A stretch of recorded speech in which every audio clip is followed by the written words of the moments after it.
Donc, dans cette troisième partie, nous allons tout d'abord voir la configuration et le test de la notion inter-VLAN. Donc, par défaut, deux hôtes faisant partie de deux VLAN différents ne peuvent pas communiquer, même s'ils font partie de la même plage d'adresse. Dans une topologie LAN, l'inter-VLAN est utilisé pour acheminer les paquets entre les différents VLAN. Trois architectures communes de routage inter-VLAN sont utilisées dans les réseaux LAN modernes d'aujourd'hui, à savoir le router on a stick, le router on a stick en utilisant des liaisons trunk et la commutation niveau 3. Donc si nous voulons avoir une idée de quoi il s'agit, donc concernant le router on a stick, donc voici une topologie, un exemple de topologie qui utilise le router on a stick. Déjà, il utilise donc un switch intermédiaire entre plusieurs switches. Donc, ce switch-là est donc lié directement à un routeur qui assurera donc le routage entre les VLAN. Nous programmons donc une interface ou l'interface qui lie un switch à un routeur pour jouer le rôle donc du transport ou du routage donc entre les deux VLAN. Cette interface est déjà subdivisée en deux interfaces ou deux sous-interfaces. Ces deux sous-interfaces vont jouer le rôle donc du transport ou encore donc de la communication entre les divers VLAN, comme dans ce cas-là. Donc, elle assure la communication entre le VLAN 10 et le VLAN 20. La dernière technique, c'est donc le switch level 3 ou encore la communication donc ou la commutation niveau 3, donc switch level 3. Donc dans ce cas-là, le switch ou encore le commutateur va jouer le rôle du routeur. Il va donc assurer le routage entre les divers VLAN. Passons à notre donc topologie. Au niveau de cette topologie, nous avons donc substitué les liaisons interchannel par des liaisons simples. Donc, passons tout d'abord donc à la configuration du switch 2. Nous remarquons ici au niveau du switch 2 que l'ensemble des ports se situe au niveau du VLAN 1. Donc, à part l'Ethernet 0/0 et Ethernet 0/1, et qui assureront donc le transport entre les switches. Donc ils sont configurés en mode trunk. Par conséquent, ils n'apparaissent pas au niveau du VLAN 1 ici. Donc essayons d'ouvrir une session donc, au niveau du PC1 et le PC2 qui sont directement liés au switch 2. Donc le PC2 aussi. Donc au niveau du PC1, nous allons attribuer l'adresse IP suivante, 10.0.0.1 avec le /24. Pour le PC2, nous allons utiliser ou le configurer pour utiliser l'adresse IP 10.0.0.2/24. Donc par conséquent, les deux donc PC se trouvent au même segment LAN. Si nous essayons de pinguer ou d'envoyer une recette ping à partir du PC1 vers le PC2, donc 0,2. Donc la communication est établie entre les deux PC, et c'est normal parce que les deux interfaces font partie du même segment réseau, d'une part, et d'autre part, ils font partie du même VLAN qui est le VLAN par défaut, le VLAN 1.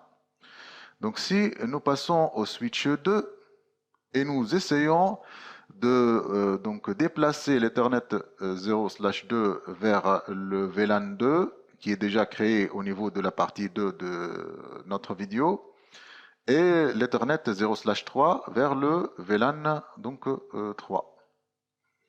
Cela est fait à travers la commande donc Ethernet 0/2. Tout d'abord, nous devons entrer au niveau donc de la portée de notre interface. Ensuite, nous précisons le mode qui est access Donc le mode access parce que la communication se fait entre le switch et le PC. Et puis switch port access, donc VLAN 2. Nous sortons de la portée de l'interface Ethernet 0/2 et nous entrons au niveau de donc, la portée de Ethernet 0/3. Donc cette interface est déjà ajoutée à VLAN 2. Ajoutons l'interface 0 ou encore E0/3 au VLAN 3. Donc switch port mode access et switch port access VLAN 3. Essayons de montrer ou illustrer cette nouvelle configuration. Donc à travers la commande show VLAN BE. Donc l'Ethernet 0/2 demeure donc au niveau du VLAN 2 et l'Ethernet 0/3 demeure au niveau du VLAN 3.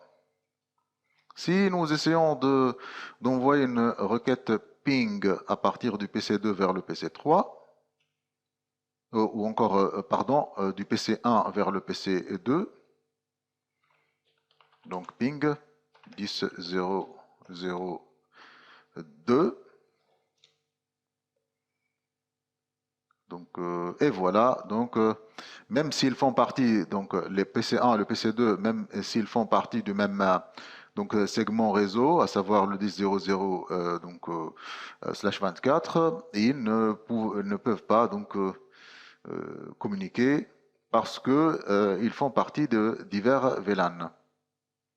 Donc, si nous essayons à présent de faire une petite expérience. Donc, nous allons configurer le PC2 ou l'adresse IP à nouveau pour donc être 10.0.0.1 avec une passerelle par défaut qui est 10.0.0 donc 254 et toujours le /24 comme masque. Au niveau du PC2, nous allons utiliser l'adresse donc 10.0.1 1 avec une passerelle par défaut 10.0.1 254 et /24.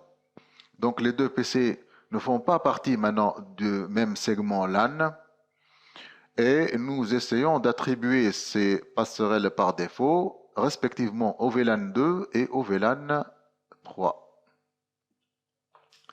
Donc retournons au niveau du switch 2 et configurons le VLAN 2 pour avoir donc l'adresse IP address, ça sera 10.0.0.254 avec un masque de classe C. L'activation doit être faite aussi de l'interface. Et le int VLAN 3 pour entrer au niveau du VLAN 3 ou de la portée du VLAN 3. L'adresse sera donc 10.0.1.254 avec un masque de classe C. L'activation doit être faite aussi de cette interface. Donc, essayons de voir la configuration à présent. Show IP int BR. Donc, ces deux VLAN ont donc des adresses IP. Et encore, si nous testons la communication entre les divers VLAN, nous exécutons la commande show IP route. Donc, nous remarquons que ces deux VLAN sont directement liés. Donc, si à présent donc, nous voulons donc, tester la connexion entre le PC1 et le PC2, donc remarquons tout d'abord qu'ils ne font pas partie du même segment LAN. Donc, si on envoie une requête ping vers l'adresse 10.0.1.1. Donc, nous remarquons que déjà, donc, la communication est établie entre PC1 et PC2, malgré qu'ils ne font pas partie du même segment LAN et malgré qu'il n'y a pas un routeur qui assure le routage entre ces deux PC. Donc, le routage est assuré par par la notion d'inter-VLAN.